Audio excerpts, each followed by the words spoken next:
It started with the dress that I was supposed to see first, the fabric I always imagined touching with these old, wrinkled hands, the way my mother touched mine on the day I walked toward your grandfather, with my heart racing and my knees weak, and my head full of certainty that love could survive anything, not knowing that one day it would have to survive me, losing myself bit by bit, like a thread coming loose from a seam I could no longer see. And yet that morning, the only thing I remember clearly is the sound of your voice in the kitchen, cold and controlled, and full of something I still do not know how to name, as you told your mother that I should not go, that I would only embarrass you, that people would stare if I forgot where I was, that I might say something strange or wander off or cry without knowing why, and I was standing right there with my hand resting on the back of the chair, trying to remember if I had already poured my coffee or if I was still waiting for the kettle to sing. You did not see me at first, or maybe you did, and you pretended you did not, because it was easier to talk about me like a problem when I was a shadow behind you, a ghost in my own house, a presence you had already decided to move around like furniture that no longer matched the room. And I heard you say the words that would stay with the part of me that is still sharp and awake. Even when everything else gets blurry, you said, "She will ruin the photos, Mom. She will not even remember being there." And your mother tried to soften it. God bless her. She tried to say maybe we can bring her just for the ceremony, or maybe we can have her sit in the front, and I will watch her. And you said no. I want this day to be perfect. I do not want Alzheimer in my wedding album. Alzheimer. As if it were a person, as if it were an uninvited guest instead of a storm inside my head, a stranger that moves furniture at night and hides my words and steals my yesterday and sometimes even my own name. And yet I heard you say it like it was a stain on your white dress, something that could show in the photographs if I stood too close. And I remember my chest tightening like when I was a girl and forgot my lines in the school play. And every eye in the room turned to me, but this time no one was looking at me. You were all looking at a future without me, and my fingers curled around the chair until my knuckles went white, and I tried to stay still, so still that maybe the pain would forget me too. Then your mother turned, she saw me first, her eyes widening as if she had been caught stealing something precious because she had her hands around your words trying to hide them, but they were already out in the air and I could taste them bitter and heavy on my tongue. And she said softly, "Mom, you are awake. I thought you were still in your room." And I smiled the smile I practiced in the mirror after the doctor said the word Alzheimer, to explain why I repeat questions and misplace my keys and sometimes wake up in the night, certain I am late for school, even though my school burned down decades ago. I smiled that careful smile that means I am still here. Please treat me like I am still here. And I said yes, I am awake. Dear, I did not want to miss the talk about the wedding. Your shoulders stiffened. That is another thing. Alzheimer cannot steal from me, not yet. Not the language of your body, the tightness in your jaw, the way your eyes flicker like a child caught breaking a rule, except this time the rule you broke was me and you turned slowly. And when your gaze met mine, there was a flash of guilt that vanished too quickly, swallowed by something harder, something like frustration or fear or both. And you said, "Grandma, I did not mean it like that." And I nodded because that is what people expect from sick old women. They expect nodding and forgiving and drifting away quietly like a curtain closing. But there was a part of me that did not nod inside the part that remembers. You as a baby pressed against my chest, your tiny fingers tugging at my blouse while I hummed the lullaby. My mother sang to me the part that remembers you running through my garden, chasing butterflies with your hair wild and your knees scraped and yelling, "Grandma, watch me." I watched you. I watched you. Your whole life, from the first step to the first heartbreak, to the day you moved out with too many boxes and not enough money and too much pride, telling your mother on the phone that you would be fine, and telling me in my living room with your head on my lap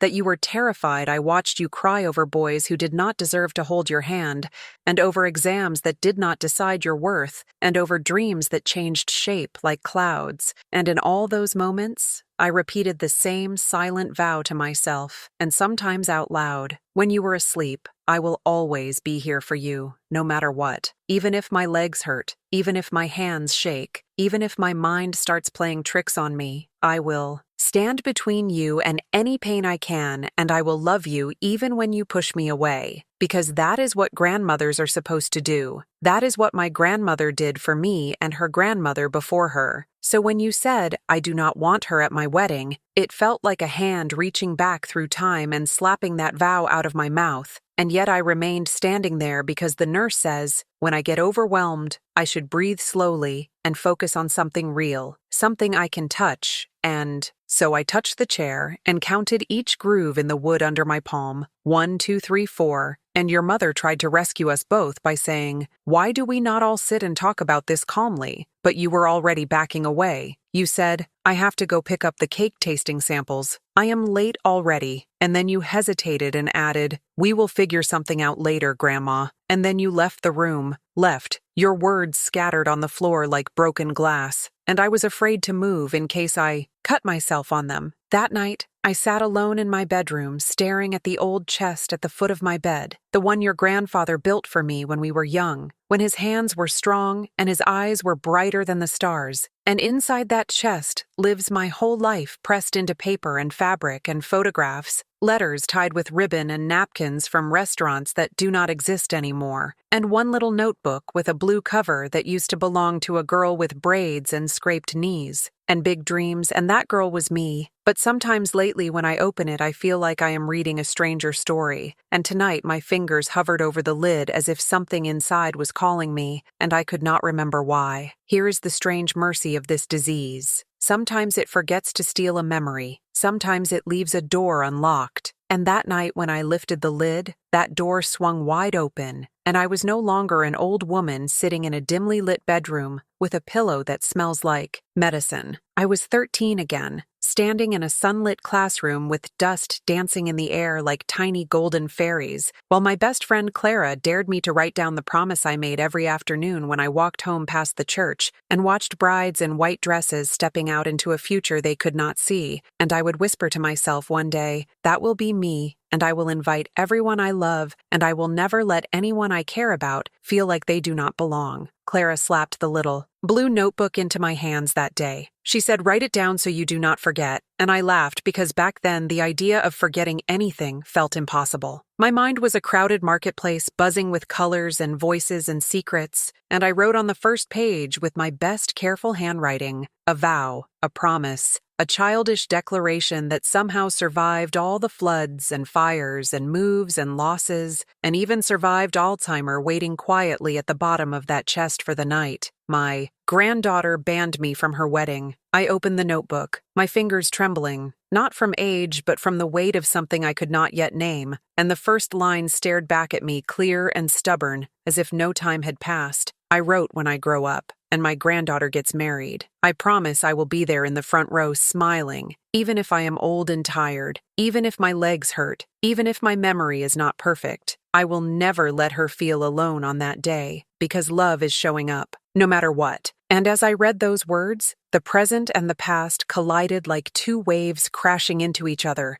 and for a moment, I could not breathe.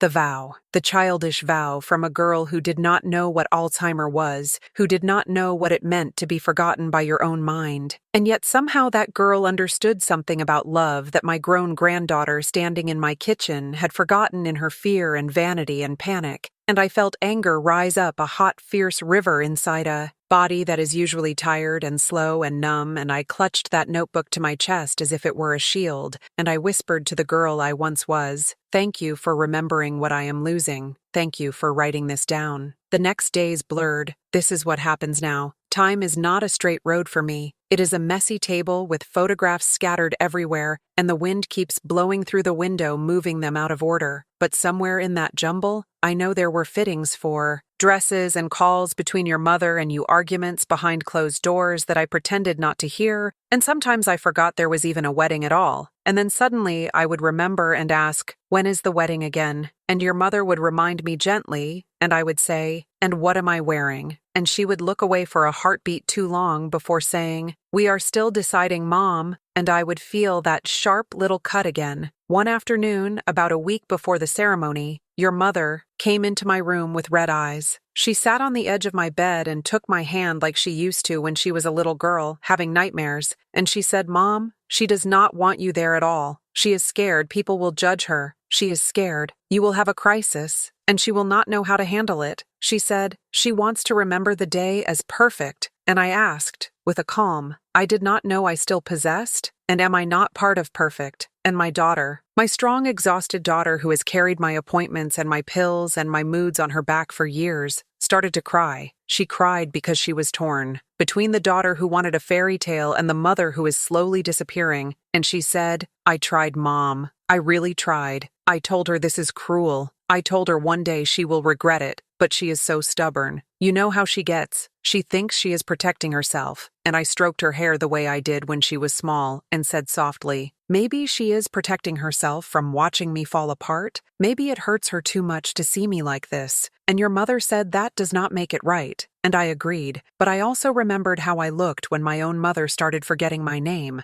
and I understood that pain makes good people selfish sometimes. That night, while the house was quiet, I opened the blue notebook again and read the vow over and over until the words began to blur into each other, and I forced myself to focus on each letter, tracing them with my finger like a blind woman learning to see through touch, and an idea started to grow in the back of my mind. Shy at first, then bolder. What if I keep my promise anyway? What if I show up not to ruin anything, but to remind my granddaughter of who she really is, of the love that built her long before the mirrors and the makeup and the photographs? What if the girl with braids who wrote this vow in a dusty classroom is stronger than the disease trying to erase her? I asked your mother the next morning. I asked her with the stubbornness that has not faded one bit, despite the holes in my memory. I said, take me to the wedding. Even if I am not invited, I will not make a scene. I will sit quietly. I just want to be near. And she shook her head at first, saying, Mom, I cannot do that. She will be furious. But then she saw the notebook in my hand and the page open, and she asked, what is that? And I read the vow aloud to her, my voice shaking my teeth, clicking slightly on some words. And when I finished, she pressed her lips together hard, trying not to cry again, and then she nodded slowly and said, okay, Mom, okay, we will go. Part 1. The day of the wedding arrived wrapped in white and golden nerves. I woke up earlier than usual because sleep is a strange country for me now. Sometimes I wander in it for hours, unable to find the exit, and sometimes I barely cross the border before being yanked back into the harsh daylight. But that morning I woke up, before the alarm, with a clarity that felt like a gift. I remembered everything I needed to remember: the date, the time, the reason I was putting on the pale blue dress that still smelled faintly of lavender from the sachet in my closet. I remembered that you were marrying a man I had watched grow from an awkward teenager into a gentle, patient soul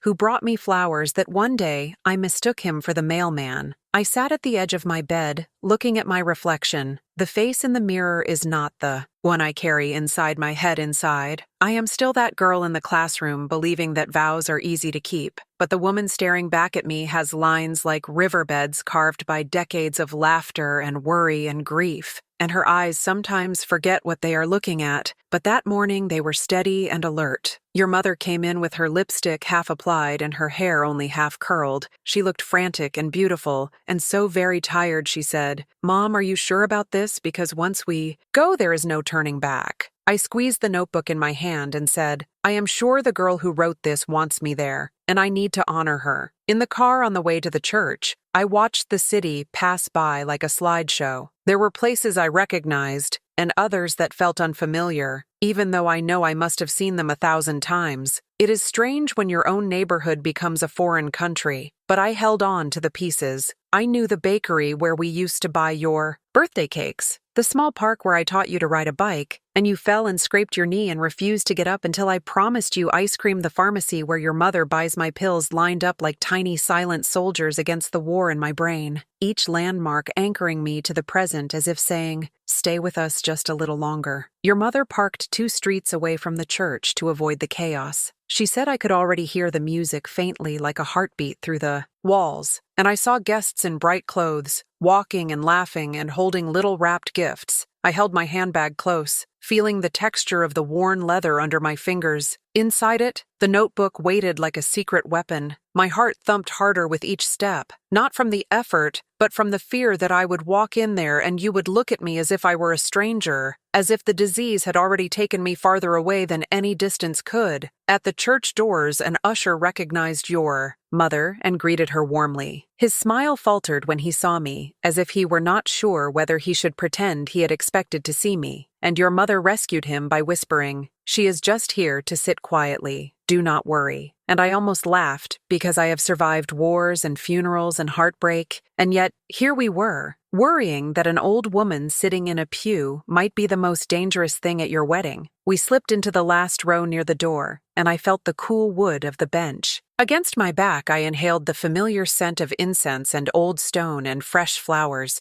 that smell of weddings and baptisms and sometimes funerals. And I thought how life keeps circling back to the same places for different reasons. From the back, I could see only the outlines of things. The priest moving like a white blur, the guests shifting in their seats, the flashes of cameras like tiny lightning strikes, and then the music changed, and the doors at the far end opened, and there you were, my granddaughter, my little girl in a dress that shimmered like water under the sun, your arm hooked through your father, and for a moment, everything was just beauty. There was no disease, no arguments, no bands, just you walking slowly down the aisle toward the man you love, and I felt my chest swell with a pride so big it almost hurt. I whispered to myself, "Look at her. She did it. She found love. She is starting her own chapter." But then, as you passed the middle pews, your eyes swept across the faces turned toward you. You were smiling that practiced, radiant smile brides learn from magazines and movies, and then your gaze reached the back row and stopped when it found me. I saw it in slow motion, the way your smile flickered, the way your steps faltered just a fraction, the way your grip tightened on your father arm,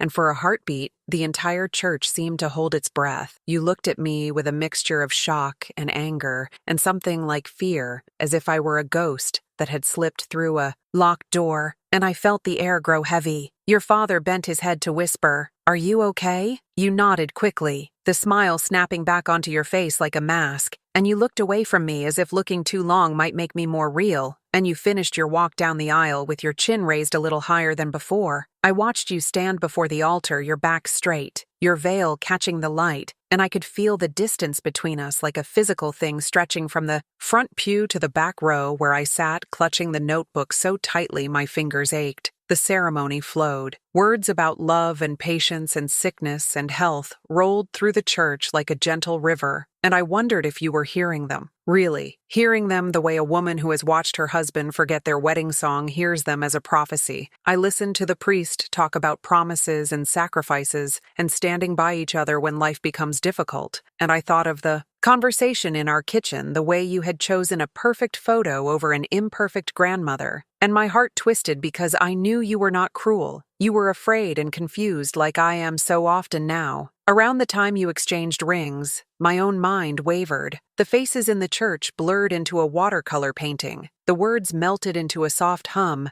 and for a moment, I forgot where I was. The music, the flowers, the white dress. It all slipped away, and I saw instead a different church decades earlier, with different flowers and a young man waiting at the altar, his hands shaking. I saw myself walking toward him, my father at my side. I smelled my bouquet of gardenias and heard my mother quiet sobs in the front row, and I almost stood up thinking it was my turn to say I do, until your mother squeezed my hand, gently anchoring me back to the present and whispering, "Mom, it is okay. Breathe. You are at Emma's wedding," and I nodded, tears stinging my eyes. After the vows came the speeches, and this is where the story takes its sharpest turn because life seems to enjoy saving its biggest collisions for the moments we think we know what is coming. Your maid of honor spoke first, telling funny stories about college nights and shared secrets. Your father followed with a few emotional words about watching you grow, and all the while I sat there knowing that my presence was already a silent speech, a question hanging over everyone's heads. Why is she here, if she was not invited? And yet no one asked out loud. Then the priest cleared his throat. He said in his warm, practiced voice that before concluding, he would like to share something special. A small reading that the bride mother had brought to him earlier that morning from a very old notebook. His eyes scanned the pews and landed briefly on me with something like curiosity or perhaps recognition, and he lifted the blue notebook in his hand. My blue notebook, my childhood vow, and the world tilted on its axis. I felt the blood rush from my head. The church began to spin slowly like a carousel, and I had to grip the pew in front of me to stay upright. Your mother turned to look at me, her eyes wide with apology and determination. At the same time, she had taken my vow, my private promise, and given it to the priest, and now he was opening it at the first page, oblivious to the storm about to break. He said, "These are the words written many years ago by someone very dear to our bride." And he began to read. He read my 13-year-old voice aloud. He read, "When I grow up and my granddaughter gets married, I promise I will be there in the front row, smiling, even if I am old and tired, even if my legs hurt, even if my memory is not perfect. I will never let her feel alone on that day because love is showing up no matter what." And as the words flowed through the microphone and filled the church, a silence deeper than any before settled over the guests. It was the kind of silence that has weight, the kind that presses on your chest and makes your eyes sting. Everyone knew. Everyone understood at once who had written those lines and who was sitting in the last row instead of the front. Your shoulders began to shake. From where I sat, I could see the veil tremble slightly, and your new husband reached for your hand. His eyes glossy, your jaw clenched tight as if you were physically trying to hold back the tears. Your decision had built such a solid wall between us, and now a 20-line vow from a foolish teenage girl had turned it to glass transparent and, shattering with every word the priest read when he finished. There was a pause, and then he added quietly, "I believe this promise has been fulfilled today, in a way that humbles us all," and his gaze traveled again to the back of the church to me. That is when you turned slowly, carefully, as if afraid the movement might break you, and our eyes met across the sea of guests, across the flowers and candles and white fabric and time itself. Your face crumpled the way it did when you were 4 and dropped your ice cream cone on the sidewalk, and you whispered something I could not hear from the distance, but I could read your lips, Grandma, and then your knees gave out. You collapsed, right there at the altar in front of everyone, your bouquet slipping from your hands and scattering petals like startled birds. Your husband and father lunged forward, catching you before you hit the ground, but the gasp that rose from the crowd sounded like one single voice, a shocked chorus. The priest stepped back, startled. The musicians stopped mid-note, and I froze my body, reacting slower than my heart, which had already leaped from my chest and was running down the aisle to reach you. For a moment, chaos reigned. People stood up. Some rushed forward. Others stayed glued to their seats, whispering frantically, "Is she okay? What happened? Is she fainting?" And I wanted to push through them to reach you, to hold your hand like I did when you were tiny and had nightmares. But my legs would not obey as quickly as they once did my mind. Shouted, "Stand up! Go now!" But my body translated it into a shaky slow-motion attempt to rise, and your mother was already moving faster around the side, heading toward the front. Someone brought water. Someone else fanned you with a program. The photographer kept his camera lowered for once, perhaps sensing this was not a moment to capture on glossy paper. And in the middle of all that noise, I heard you say through your tears, "I banned her. I told Mom not to let her come. What is wrong with me? What have I done?" And those words sliced through me. And yet underneath the pain, there was a strange, fragile thread of relief, because at last you were facing the truth of what you had done. At last, the wall was truly broken. The priest gently asked everyone to remain seated and calm. He waited until you had been helped to a nearby chair at the side of the altar, and then he said in a firm but kind voice, "Perhaps what we all need right now is a moment of understanding." He looked again toward the back where I stood, half risen, half clinging to the pew,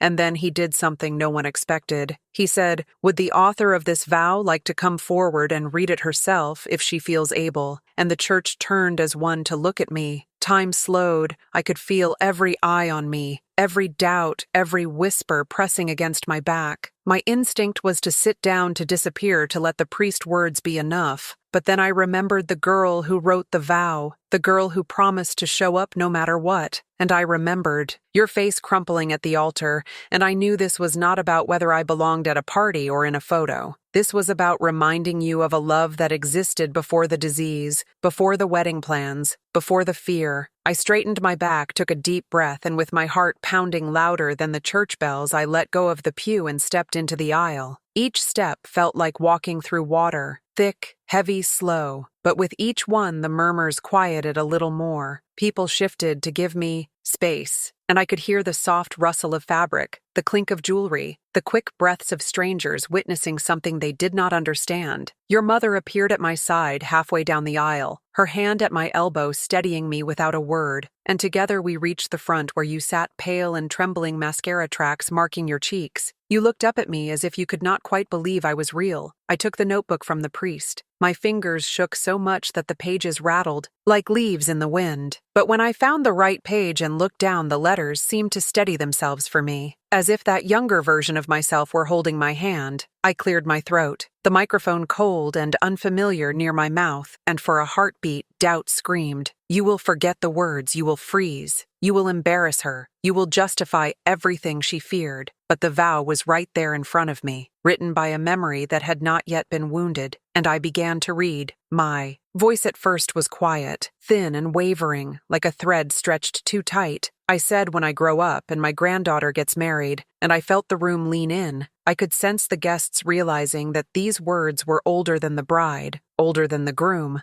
older than many of the marriages represented in those pews. They were roots reaching backward in time. I kept reading. "I promise I will be there in the front row, smiling even if I am old and tired, even if my legs hurt, even if my memory is not perfect." And as I spoke those lines, my voice gained strength, borrowing courage from the girl I used to be. When I reached, "I will never let her feel alone on that day, because love is showing up, no matter what," my throat tightened. Tears blurred the ink, and for a moment I lost my place. The words danced on the page, refusing to stay still, and panic fluttered in my chest. This is what Alzheimer does. It steals the simplest tasks and turns them into mountains. But then I felt a warm pressure on my hand. I looked up and saw you standing right in front of me. You had risen from your chair at some point and crossed the distance between us. Your fingers wrapped around mine, steadying the notebook, and your eyes full of something raw and open. You whispered softly, "Keep going, Grandma, please." And with those 4 words, you built a bridge back to me. I finished the vow, my voice breaking on the last line, and then let the silence settle over us again. It was not an empty silence this time. It was full of hearts,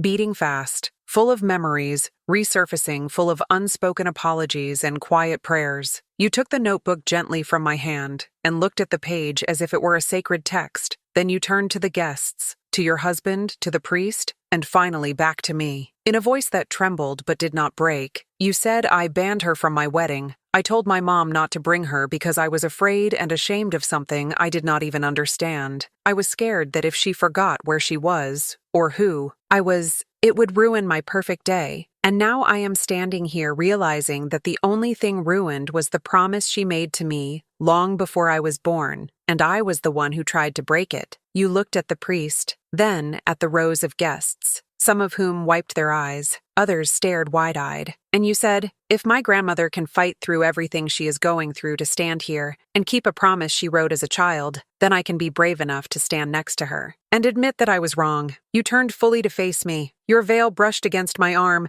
and for a second, the texture of it transported me back to my own wedding day. Another veil, another trembling hand. You said, "Grandma, I am sorry. I am so deeply sorry. I thought I was protecting myself, but all I was doing was pushing away the person who taught me what love looks like. Will you forgive me?" And I felt the room tilt again, but this time not from weakness, but from the sheer force of emotion pressing through every person present. Forgiveness is a strange thing. It is not a switch you flip or a word you say once and everything is erased. It is a decision you make again and again, especially when the hurt resurfaces. But in that moment, looking into your tear-filled eyes, I knew there was no room for punishment in my heart. There was only love, old and tired and bruised, but stubborn as ever. I lifted my hand, the one that still remembers how to comfort, and placed it against your cheek. I said, "Of course I forgive you, my girl. That is what grandmothers do. We forgive and forget, except maybe not forget because someone has to remember this lesson for when you are old too." The church seemed to exhale. Some people laughed softly through their tears. Others clapped hesitantly, then with more conviction. The priest smiled in a way I had not seen before, as if witnessing something sacred that was not written in any of his books. He said perhaps the most important vow spoken today was not between husband and wife, but between generations. He asked if I would like to sit in the front row after all, and you shook your head and said, "No, Father, I want her next to me." And so, in a twist,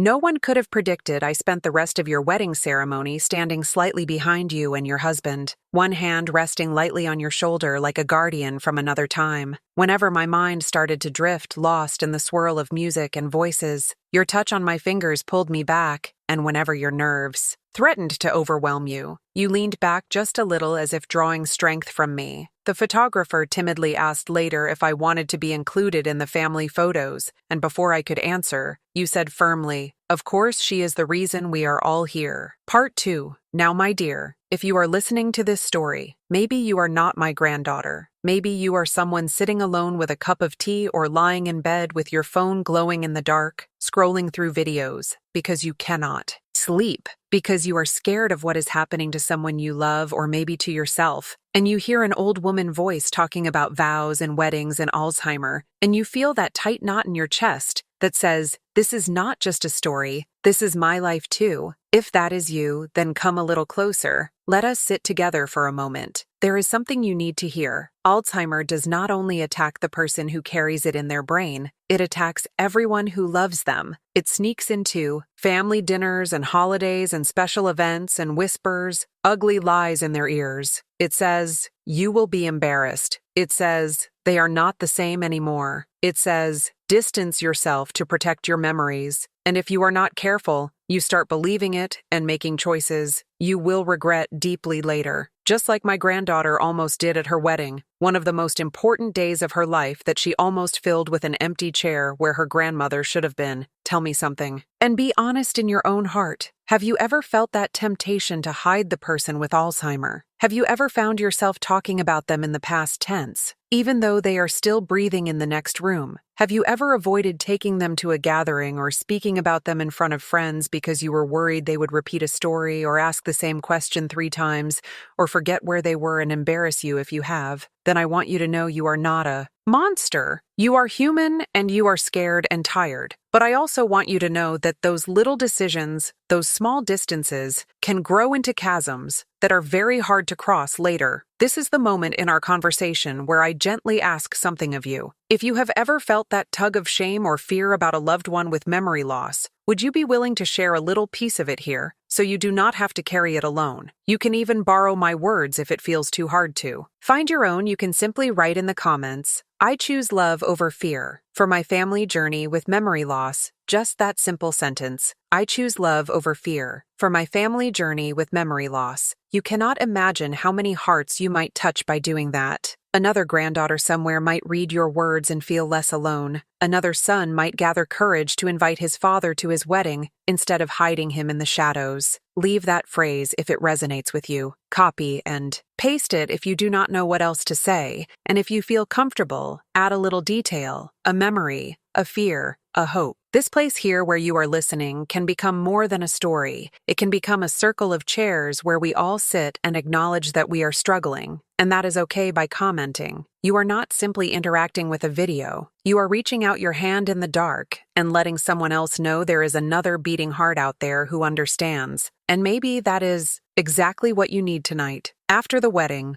life did not magically become easy. That is another truth. People do not always want to hear in stories. They love neat endings where forgiveness fixes everything and diseases politely step aside. But reality is more stubborn. My Alzheimer did not pause out of respect for the emotional climax in that church. It kept nibbling at my memories day after day. Your name sometimes slips from my tongue, replaced by others. My legs get weaker. The words on the page blur more frequently. The notebook now lives on my bedside table because I forget where I put it, if it is anywhere else. But something did change that day. Something invisible but powerful. The way you look at me. Before the wedding, you visited less often. You always had an excuse. Work is crazy. Grandma, the city traffic is terrible. I am planning the wedding. It is chaos. And I believed you, because you said it with a bright smile and quick hug. But underneath, I felt the distance growing. I saw how your eyes sometimes darted away when I repeated a story, or how you rushed to finish my sentences when I got stuck as if you were racing against an invisible clock afterward. Though after I read that vow, and you collapsed under the weight of what you had almost done, you started coming by more. You would bring photo albums and sit on the couch next to me. We would flip through the pages together, your finger tracing the images gently here. This was my 5th birthday. Grandma, remember when you baked that cake? Shaped like a castle. And the top tower fell off and we all laughed, and for a second sometimes I did remember it in bright, sharp color, the smell of vanilla, the sound of your laugh high and pure. And other times it was like looking at someone else's life, but even then your voice filled in the gaps, and your warmth beside me made the missing pieces hurt less. You did not correct me when I mixed up dates or names. You just followed my mind wherever it wandered. One evening, you came alone. No husband, no mother, just you, and a quiet seriousness in your eyes. You sat at the edge of my bed while I brushed my thinning hair, and you said, "Grandma,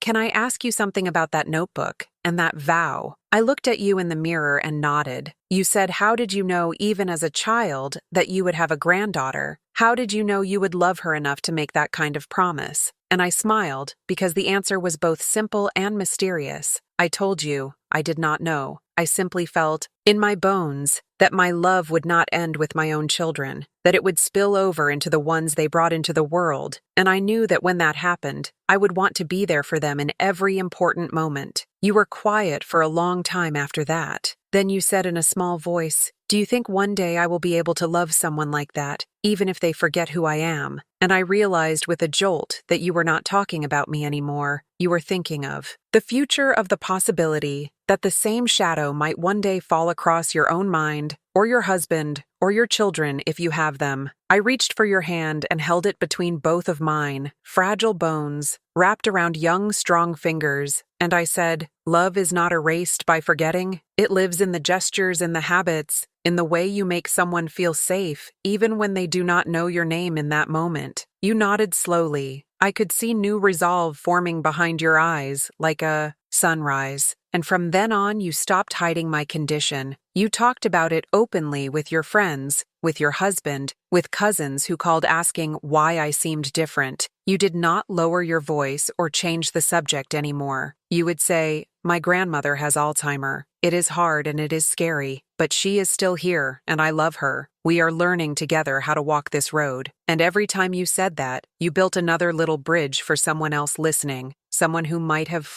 been carrying their own secret fear in silence. If you are still with me in this long, winding story, maybe you need a place like that too. A place where you do not have to pretend that everything is fine, where you can admit that you are exhausted from repeating the same explanations to your grandfather, or from answering the same question 10 times in an hour from watching a parent who once solved every problem, now struggle to tie their shoes. If that is your reality, then consider staying here with us, not just for this one tale, but for the others that live in this space. Each new story is like another candle lit in a dark room. It does not chase all the darkness away, but it makes it easier to see each other. If you feel that this voice, this way of telling the truth about memory and love and fear speaks to something deep inside you, then gently think about tapping that button that lets you follow this channel, not as a number, not as a statistic, but as a member of a small, quiet tribe of people who understand what it is to lose and still love fiercely. By subscribing, you are not signing up for noise or empty entertainment. You are choosing to come back to a place where your experience is respected, where your tears are not embarrassing, where your confusion has a name, and where you will be reminded again and again that you are not alone in this long, strange walk. Part 3. One afternoon. Months after the wedding, there was a moment that tied everything together in a way I did not expect. The air was heavy with summer heat, and the curtains in my bedroom barely stirred,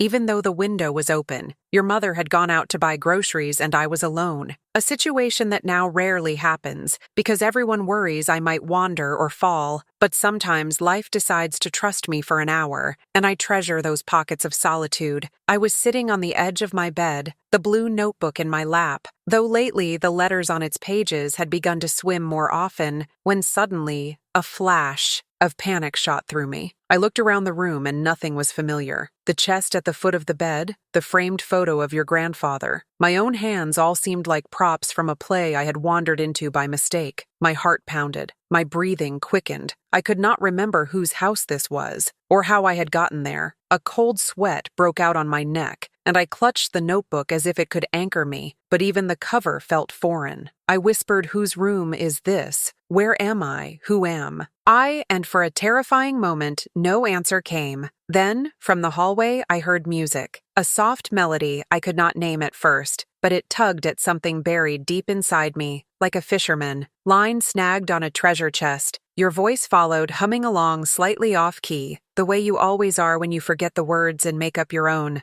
I listened as your steps approached my door, and you knocked lightly before peeking in, your face blooming into a smile when you saw me awake. You said, "Hey, Grandma, I came early today. I brought those little cookies you like." And just like that, the room snapped back into place. This is the strange magic of love and memory. Sometimes names and dates and locations vanish like smoke, but the feeling attached to a person can survive, even when everything else is gone. Your name might escape me tomorrow or 5 minutes from now, but the warmth I feel when you walk into a room, that sense of safety and joy that does not need a label, that is carved into a deeper part of me that Alzheimer fingers have not yet reached, and maybe never will. You crossed the room, set down a small box of cookies, and sat beside me, asking, "How are you today?" And I answered with more honesty than usual. I said, "Scared, I forgot where I was, and for a minute I forgot who I am." You did not dismiss it. You did not say, "Oh, Grandma, it is nothing." Instead, you took my hand and said, "Thank you for telling me. That must have been very frightening. But look around. Now what do you see?" And I described the room slowly. The bedspread, the curtains, the photo of your grandfather, the notebook in my lap, each object becoming a stepping stone back to myself. You nodded and said, "See, your world may shake, but it has not crumbled. We are still here with you, and if you get lost again, you call my name. I will come. Even if you cannot remember it, you can just say, 'Girl with the messy hair and loud laugh,' and I will know." We both laughed, the sound a little watery, but real. Then you asked if I wanted to hear something, and before I could reply, you opened your phone and played a recording you had made at the wedding without telling me it was a piece of my voice. Reading the vow at the altar, clipped and cleaned of the background noise, your younger self captured the words. Your older self sometimes forgets in that recording. My voice sounded stronger than I remembered, steady and sure. "I promise I will be there in the front row, smiling, even if I am old and tired, even if my legs hurt, even if my memory is not perfect." Hearing myself say those words in that moment of fear was like receiving a message from the version of me that still remembered everything. She was reminding me across time that my worth does not depend on the sharpness of my memory, that I am still the woman who made and kept that promise. Despite stumbling minds and hurt feelings and fragile bones, you looked at me as the last line faded and said, "Grandma, whenever you feel lost, we can listen to this together. It is proof that you are more than you're forgetting. You are the woman who turned an entire church full of strangers into witnesses of what real love looks like." I felt tears slide down my cheeks, not of sadness this time, but of a strange, quiet pride. It is not easy to feel proud of yourself when simple tasks become mountains, when people speak to you slowly, as if you are a child, when you once balanced budgets and raised families and cooked for armies, now struggle to remember where the light switch is. But in that moment, listening to my own vow, I felt a strength that did not belong to age or youth. It belonged to love, the kind that writes promises in cheap notebooks and then claws its way through decades and diseases to keep them. If you have stayed with me through every twist and turn of this long tale, maybe there is a promise in your own life that you are afraid you will not be able to keep. Maybe you swore to your father you would always visit him in the care home, even when it got hard, and now you are, drowning in work and guilt. Maybe you told your mother you would never put her in a facility, and now you see no other safe option and the shame claws at your heart. Listen to an old woman for a moment. Vows are not about never stumbling. They are about returning again and again to the heart of what you meant. Even if the details change, You can keep the spirit of your promise, even when life forces you to change its form. You might not be able to be at every appointment or answer every midnight phone call, but you can show up in the ways that are possible for you and be honest about the rest. You can say, I love you, I am trying, I am scared too, and let that be enough more often than you think. If this story has touched something tender inside, you do not walk away from that feeling. Let it guide you to one small act today. Maybe a phone call to that relative you have been avoiding because you do not know what to say. Maybe a message to a sibling asking how they are really holding up.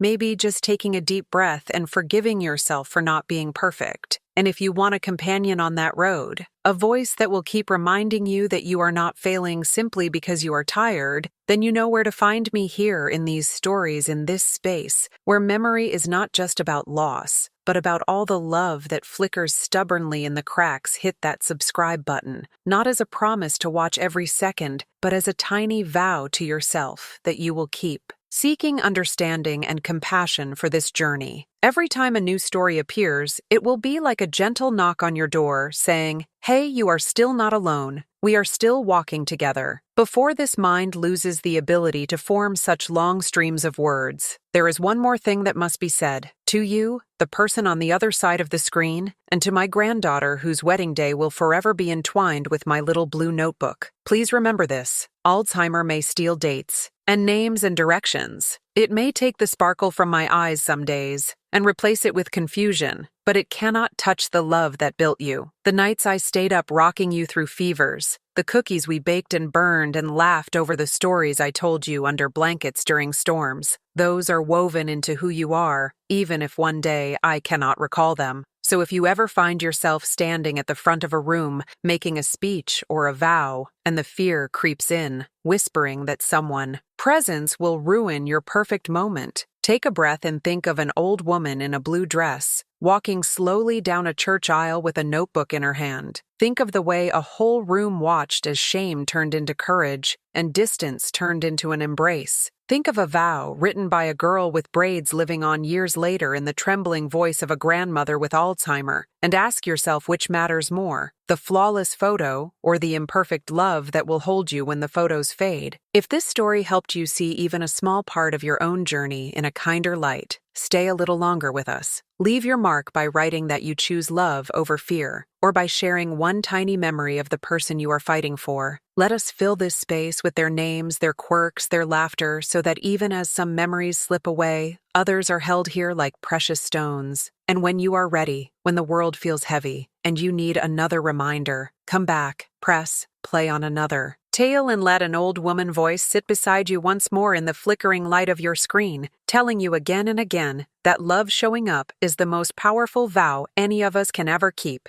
Vou seguir daqui com a continuação da história, em primeira pessoa, mantendo o mesmo tom, para você colar direto no seu roteiro em Part 4. There is another scene from the months after your wedding that stays with me like a photograph pinned to the wall of my mind. It was a quiet Sunday afternoon, the kind of day that used to be filled with big family lunches and children running between tables, but now has shrunk into softer rituals. You and your husband came over with a simple meal in plastic containers, saying you wanted to give your mother a rest from cooking and caring for everyone. I was sitting in my armchair by the window, the light falling in striped patterns through the blinds when you walked in, carrying not only food but also a small wrapped package. You handed me the package with an almost shy smile. You said, "Grandma, this is something I have been working on with Mom." I peeled back the paper slowly, my fingers clumsy, but determined. Inside was a small photo album, not the heavy leather kind from the old days, but a lighter modern book with thick pages and glossy images on the cover. There was a picture of you and me at the wedding, standing together at the altar, my hand on your cheek, your veil brushing my arm behind us, the blurred shapes of guests, watching, some with hands over their mouths, others with tears in their eyes. I traced the outline of our faces in that photo, the deep lines on mine, the smooth youth on yours. Then I opened the album and found pages carefully arranged not in chronological order, but in emotional order. There we were baking cookies in your mother, tiny kitchen, you with flour on your nose and me pretending to be stern while secretly loving the mess.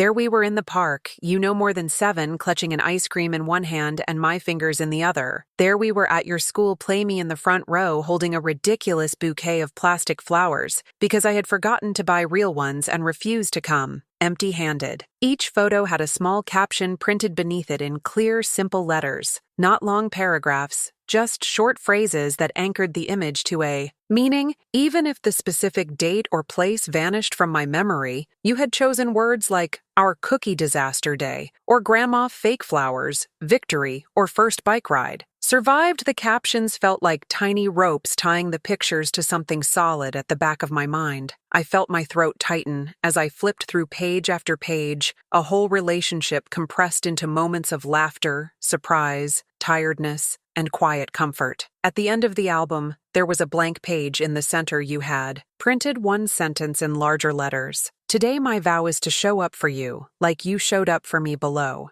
There was a space left empty on purpose. You explained, you said this page is for the photos. We will still take, even if you forget them later. We will keep putting them here so that some part of you can see that we kept going, that we did not stop loving just because it became harder. And I looked at you then, at your husband, who stood slightly behind you, with a gentle expression, and I realized this was your new vow, echoing the old one I had written as a girl. I rested my hand on the page and closed my eyes. I could almost hear the echoes of our voices across time. A teenager in a classroom promising to be there. A bride in a church confessing her fear and choosing love. A young woman now standing in a warm living room, making a new promise to an old woman whose mind is full of holes and yet whose heart is still stubbornly whole. Alzheimer may erase sequences and details, but it cannot reach back through time to erase what has already been lived and captured. Even if it steals my copy of those memories, you now carry a duplicate in your own heart and in this album. Some days I wake up, and the world is strangely sharp. I know exactly who I am, where I am, what year it is. I recognize your face immediately when you walk in, and I remember the wedding, not only as a series of images, but as a feeling, the sound of the church, the tremble in your voice when you said you were sorry. Those are good days, bright days. On those days, we laugh. We tell the same old jokes about my burnt roasts and your childhood tantrums. We listen to the recording of my vow only if I ask, because you do not want to force those emotions on me. And sometimes, I am the one comforting you, as the guilt resurfaces unexpectedly. Other days, the fog rolls in thick and uninvited. I open my eyes, and for a few long seconds, I do not know whose room I am in. I do not know why there are photographs of strangers. On the wall, photographs of a young woman who looks at me with so much love that it makes my chest ache, even though I cannot place her. I hear footsteps in the hallway, and my heart pounds with a primitive fear until you appear and say, "Good morning, Grandma."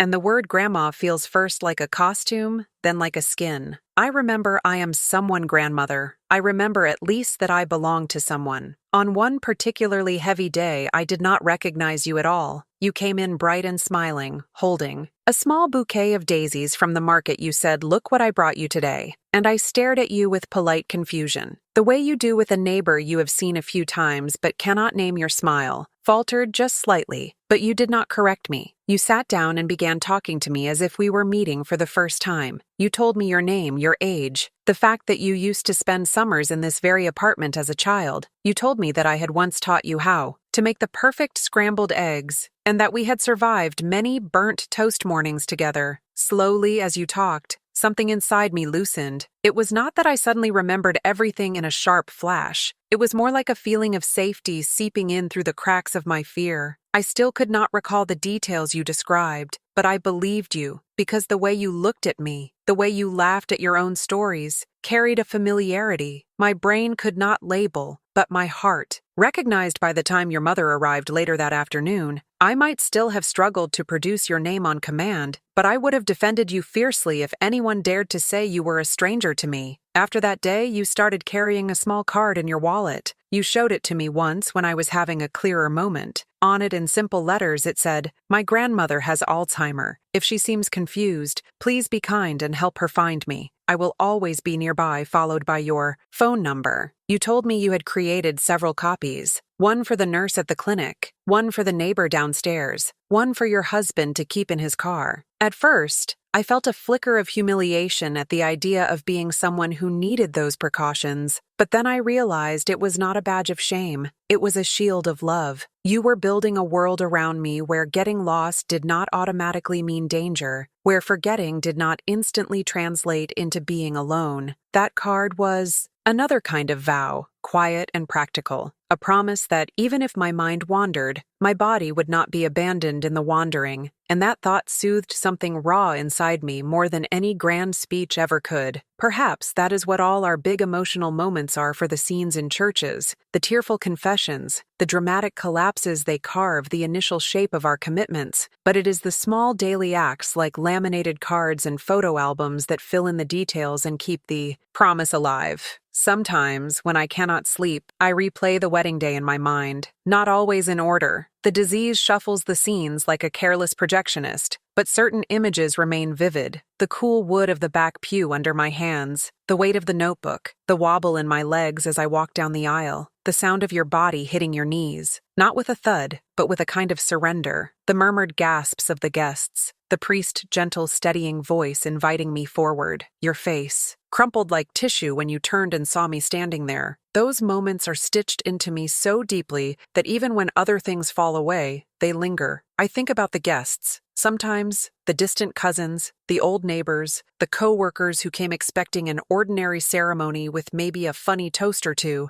and instead found themselves witnessing an old wound and a new healing, right there between the vows and the photographs. I wonder how many of them went home that night and called their own grandparents or parents. How many reconsidered the quiet ways they had been pushing someone aside because of illness or age or inconvenience? Perhaps in that way, my little vow from childhood reached more hearts than I will ever know. You told me later that one of your friends came up to you at the reception with tears still drying on her cheeks. She said, "I have been avoiding my father for months because he repeats himself, and it drives me crazy. But seeing your grandma up there made me realize he will not always be here to repeat those stories. I'm going to visit him tomorrow, not out of pity, but out of love." And you cried again with her in the corner of the fancy decorated hall. Two young women in expensive dresses holding cheap paper napkins to their faces while the DJ played loud music, and people pretended not to see your breakdown, because sometimes joy and pain live in the same song. If you are still listening now, perhaps you have your own version of that friend. Maybe you are the one who has been avoiding. Maybe hearing my trembling voice talk about vows and collapses and photo albums has stirred up your own guilt. Listen to me carefully. Guilt is heavy. It drags at your feet and makes every step toward the person you love feel harder, but it is also proof that you still care. Truly, cruel people do not feel guilty. They feel justified if guilt is poking at you. It means there is still time to change the story, to write a new page in your album, one where you showed up, even if earlier. Chapters were full of absence. You do not need a church full of witnesses to do that. You do not need a priest or a microphone or a dramatic fainting spell. Sometimes keeping a vow looks like sitting quietly beside a hospital bed, holding a hand that no longer has the strength to squeeze back. Sometimes it is answering the same question with patience for the 5th time in an hour. Sometimes it is simply deciding that you will let go of the perfect image in your head of how this stage of life was supposed to look, and instead, embrace the messy, honest reality that is in front of you.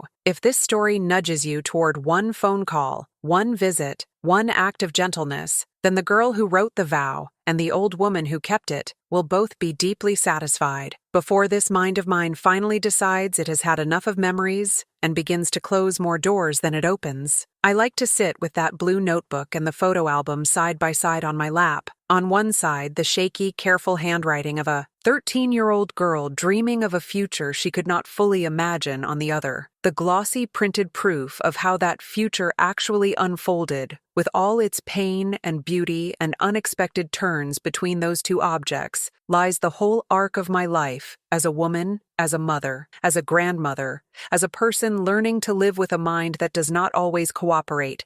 And every time I look at them, I am reminded that even when memories fade, the impact of our love does not. So to you who stayed with me until the end of this long confession, take this as your own quiet vow moment. You do not need to write it in a blue notebook. If you do not want to, you can write it in your heart in your phone notes in the comments below. But let it be something like this. I will try to choose love over fear. When it comes to the people whose minds are changing, I will remember that their worth is not measured by the sharpness of their memory, but by the history we share and the humanity we still see in their eyes. And when I fail, as I surely will, some days I will return to this promise and begin again. If you feel ready, you can even type those words out right now, right where you are. Let them be your stamped ticket into this small community of people who understand. Because in the end, that is what saved my granddaughter and me from a lifetime of regret. Not perfection, not strength, but the willingness to face the worst parts of ourselves in front of others and say, I was wrong, I am scared, I want to do better. May this story echo in your own life, not as a burden, but as a lantern lighting the path back to the ones you love, while there is still time to walk it together.